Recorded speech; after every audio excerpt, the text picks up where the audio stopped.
Today I'm going to be discussing themes of Gothic horror and the uncanny, as described by Freud, and how those themes are present in the video game Lamentum, including any references to classic Gothic literature that seem relevant to the discussion.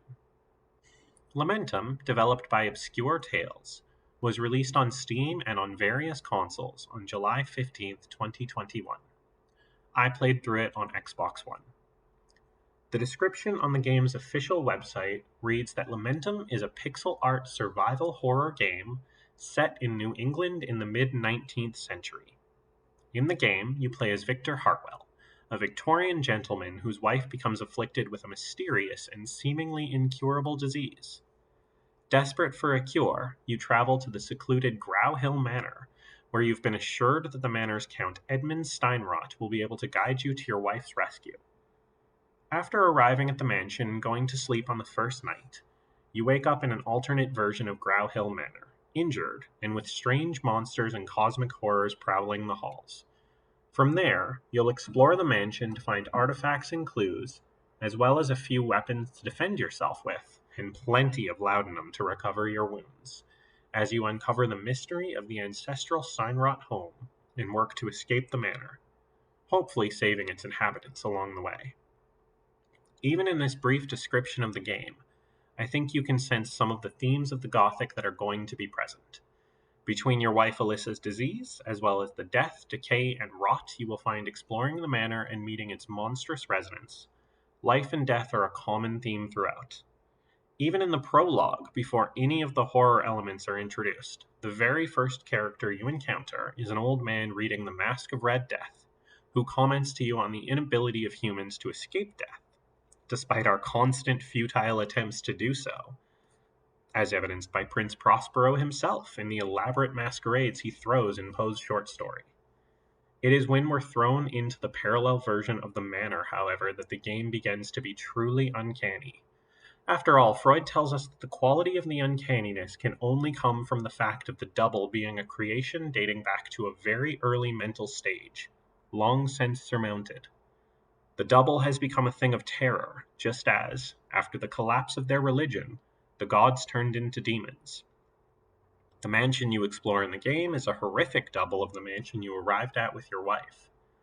This will become even more apparent as we uncover the mystery of the Steinrot family.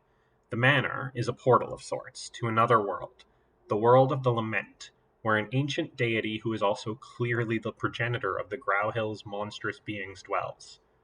A thing of terror, a god-turned-demon, if you will. We learn that Edmund's ultimate goal, and indeed the goal of his family line, is to bring this being, the Lament, back into the world we inhabit.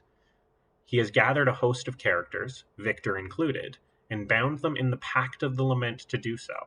His motivations for doing this appear to be to bargain with the demon for the life of his late wife, though others in his ancestral line seemed only to want to bring it back to worship it. This goal creates the sort of intellectual uncertainty in both the protagonist and the player that Freud describes Jensch ascribing uncanniness to in his essay. Just as we are unsure if the being is god or demon, we are not certain which parts of each world exist in the real, and which parts are blurred by this uncanny mirrored world we are traversing. What has been surmounted that was merely hidden, and what is part of a parallel world? What is even truly happening, and what is a product of Victor's possible madness? A note you find written by Edmund's ancestor in the manor's library states that there are two realities superimposed on ours, two worlds and an entity or deity trapped between them.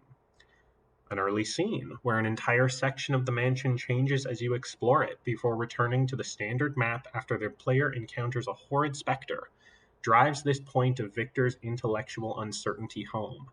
If we are being guided through this narrative by such an unreliable narrator, what is the player to believe?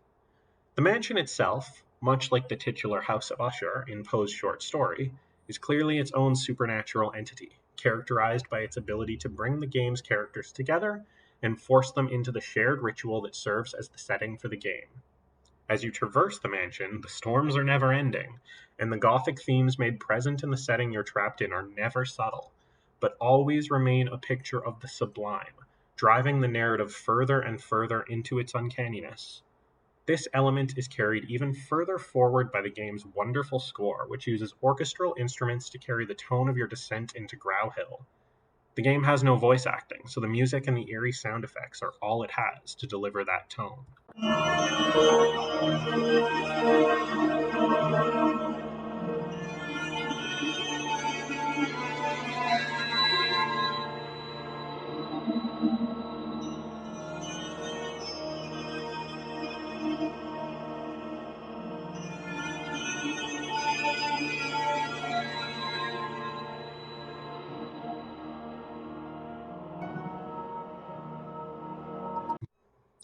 Creepy, right? It's amazing how much fear and uncanniness can be delivered by just a couple of instruments.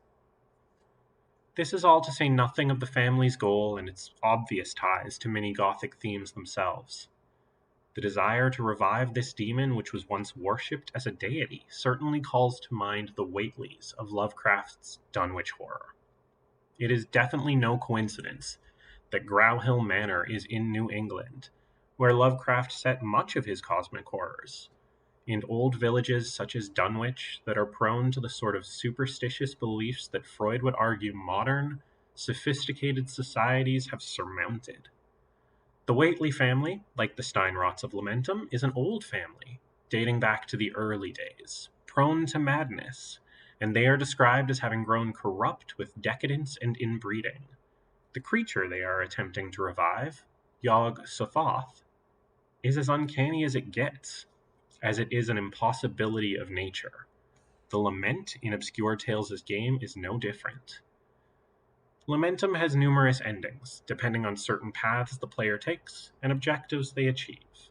These endings range from your player character managing to escape the mansion and leaving everyone else behind, to him rescuing his wife by sacrificing another, Mary, a small child you meet, who Edmund has brought to the manor solely to serve as a vessel for his ritual, and even to Victor sacrificing himself to rescue both Mary and Alyssa.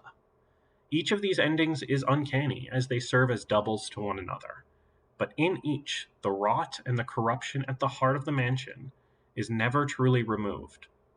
The characters who serve as our damsels in distress are simply rescued from its grasp.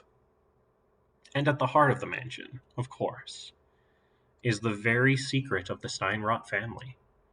A secret that becomes uncanny only because it is unearthed and explored.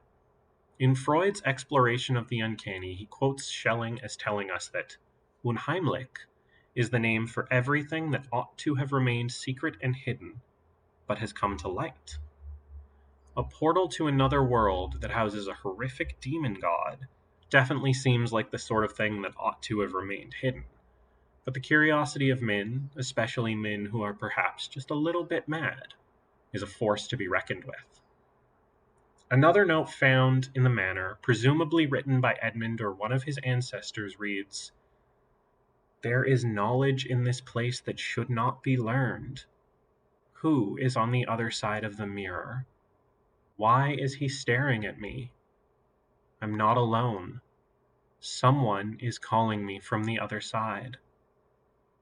Lamentum is many things. It's a love letter to the survival horror games of the past, such as Resident Evil and Silent Hill, to be sure. But more than that, it's a love letter to the Gothic horror genre, and the masters of that genre, authors like Edgar Allan Poe and H.P. Lovecraft.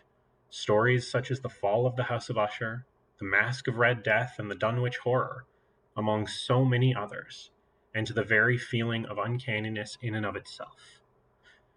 Through the atmospheric elements of music, sound effects, and the narrative mystery which is only uncovered by the player as it is uncovered by Victor, the game never fails to elicit that sense of the Unheimlich. I certainly felt the uncanny throughout my playthrough, which I'm not ashamed to admit was done with every light I could find left on.